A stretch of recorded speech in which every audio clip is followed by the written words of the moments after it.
Bonjour, je m'appelle Laure Tréhenne et j'ai connu Céline. Nous avons parlé de développement personnel, de différents projets pour mieux se connaître au fond de soi, connaître son cœur. Donc j'ai eu l'occasion de jouer pour le passage de la nouvelle année. Le jeu qui nous a été proposé était de piocher une première carte pour faire notre bilan de l'année 2022. Donc chacun à tour de rôle, nous étions 4. Nous avons pioché la carte pour notre bilan de l'année 2022, voir ce que ça représentait pour nous. Et à chaque fois dans chaque carte, il y a l'illusion ou la destruction. Pour ma part, j'ai pioché la carte de la créatrice. Alors, sur l'année 2022, j'étais dans la création. La créatrice est vraiment dans la création lorsqu'elle arrive à rester concentrée sur ses projets, aller jusqu'au bout. Elle est dans la destruction de la création quand elle est dans l'impuissance, ou alors elle est dans l'illusion lorsqu'elle s'éparpille.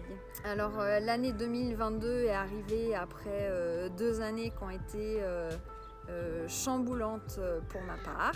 Dans tout mon environnement de vie, je ne pouvais plus vivre de la manière dont je vivais à Paris. J'ai ressenti un besoin de me retrouver plus proche de mes valeurs, de revenir en nature. C'était une obligation de quitter cette vie que je ne voulais pas revivre, où finalement l'extérieur peut avoir plus de poids sur ma façon de vivre que ma volonté. J'ai donc décidé au début à tâtons de mettre mon appartement en vente, de faire des visites, et puis finalement tout s'est accéléré. J'ai trouvé ma petite maison dans le sud du Loiret.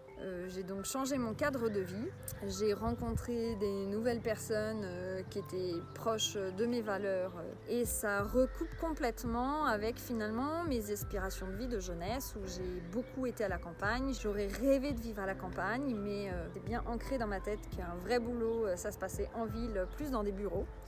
Je m'étais pliée à la règle, et finalement cette crise sanitaire m'a permis de revenir à mon essence même. Je me suis dit, s'il me reste 1 an à vivre, s'il me reste 6 mois à vivre, où est-ce que je veux les vivre? Je veux les vivre au plus profond de mon cœur, et donc ce serait à la campagne.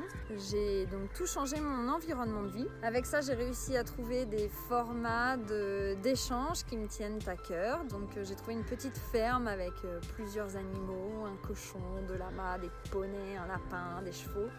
Je vais nourrir toute la petite ferme 2 fois par semaine, et en échange j'ai un cheval en demi-pension que je monte quand je veux. Tout ça se fait vraiment dans la bienveillance, dans l'aide d'autrui. Quand on enlève cet aspect de l'argent, qu'on est vraiment dans l'entraide, ça donne une autre notion bien plus grande. Je me suis dit, quitte à casser tout mon rythme de vie ou la carapace que j'avais essayé de me mettre, autant tout essayer de recasser les carapaces et les dogmes que je me suis construit pour grandir, revenir au plus profond de ce que j'aime.